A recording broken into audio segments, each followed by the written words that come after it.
29/4/24 திங்கள். பாஸ்கா 5ஆம் வாரம். முதல் வாசகம். பயனற்ற பொருட்களை விட்டுவிட்டு கடவுளிடம் திரும்புங்கள் என்ற நற்செய்தியை உங்களுக்கு அறிவிக்கிறோம். திருத்தூதர் பணிகள் நூலிலிருந்து வாசகம். அதிகாரம் 14, இறைவசனங்கள் 5 முதல் 18.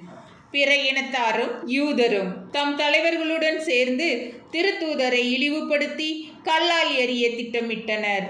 இதை அவர்கள் அறிந்து லிக்கவோனியாவில் உள்ள நகரங்களான லிஸ்திராவுக்கும் தெருப்பைக்கும் அவற்றின் சுற்றுப்புறங்களுக்கும் தப்பி சென்றார்கள். அங்கெல்லாம் அவர்கள் நற்செய்தியை அறிவித்தார்கள்.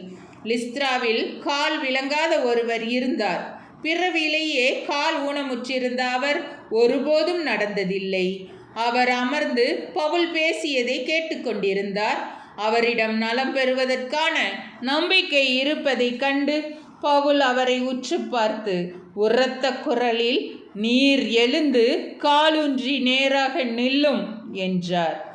அவர் துள்ளி எழுந்து நடக்கத் தொடங்கினார். பவுல் செய்ததை கூட்டத்தினர் கண்டு லிக்கவோனிய மொழியில், "தெய்வங்கள் மனித உருவில் நம்மிடம் இறங்கி வந்திருக்கின்றன" என்று குரல் எழுப்பி கூறினர். அவர்கள் பர்னபாவை சேயுசு என்றும் அங்கு பவுலே பேசியபடியால் அவரை எர்மசு என்றும் அழைத்தார்கள்.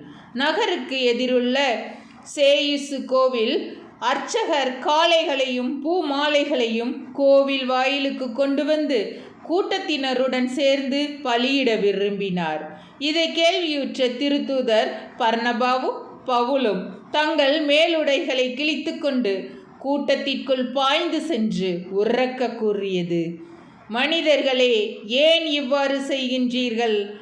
நாங்களும் உங்களை போன்ற மனிதர்கள்தாம். நீங்கள் இந்த பயனற்ற பொருட்களை விட்டுவிட்டு விண்ணையும் மண்ணையும் கடலையும் அவற்றிலுள்ள அனைத்தையும் உண்டாக்கிய வாழும் கடவுளிடம் திரும்புங்கள் என்ற நற்செய்தியை உங்களுக்கு அறிவிக்கிறோம். கடந்த காலங்களில் அவர் அனைத்து மக்களினங்களையும் அவரவர் வழிகளில் நடக்கும்படி விட்டிருந்தார். என்றாலும் அவர் தம்மை பற்றிய சான்று எதுவும் இல்லாதவாறு விட்டுவிடவில்லை. ஏனெனில் அவர் நன்மைகள் பல செய்கிறார். வானிலிருந்து உங்களுக்கு மழையை கொடுக்கின்றார். வளமிக்க பருவ காலங்களை தருகிறார். நிறைவாக உணவளித்து உங்கள் உள்ளங்களை மகிழ்ச்சி பொங்க செய்கிறார்." இவற்றை அவர்கள் சொன்ன பின்பு கூட்டத்தினர் தங்களுக்கு பலியிடுவதை ஒருவாறு தடுக்க முடிந்தது. ஆண்டவரின் அருள்வாக்கு. இறைவா, உமக்கு நன்றி.